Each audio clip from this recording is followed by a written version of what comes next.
markaasaan ka naxay gabdhihii adeer xageed u socotaan baan ku idho wiilashii iska daa xataa gabdhihii bay maraysaa waddankooga inay ka yaacaan iyagoo gabdhaha dadka maka tegey ka taariiba maka ka warrama badan baan ahoo weliba airboortka Addis Ababa waxaan ku arkaa dhalinyar badan oo Soomaaliya oo qaarna Turkiya u socdaan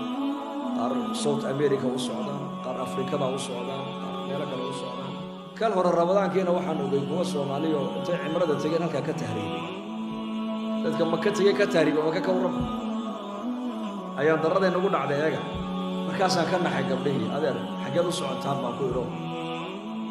markaasay aamusaan way xishoodeen yaa inala socdo waa labadeeda bay u yidhahdeen markaasaan ku naamaa tahriibaysaan markaa bira haa inoo ducee markaasaan ku idhi allah ina ilaaliyo bas wiilashii iska daa xataa gabdhihii bay maraysaa waddankooga inay ka yaacaan iyagoo gabdhaha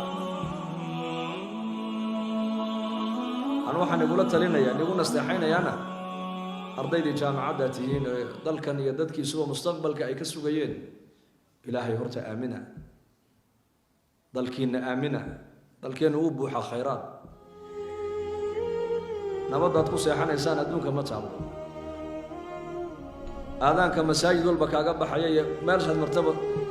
culummada iyo ducaadda iyo jamaacadada ku dhex socda wallahi inaad meel kale ka helayn arsaaqadana ilaahay baa haya xataa aqoontan aad dhiganaysaan arsaaqadu iskuma xidhno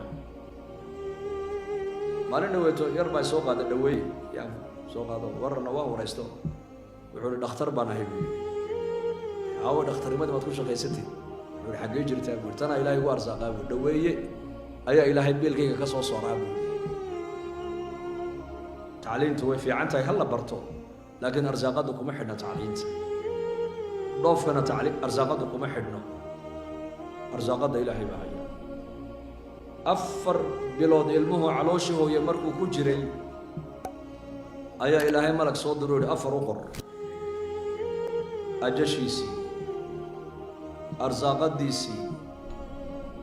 camalkiisii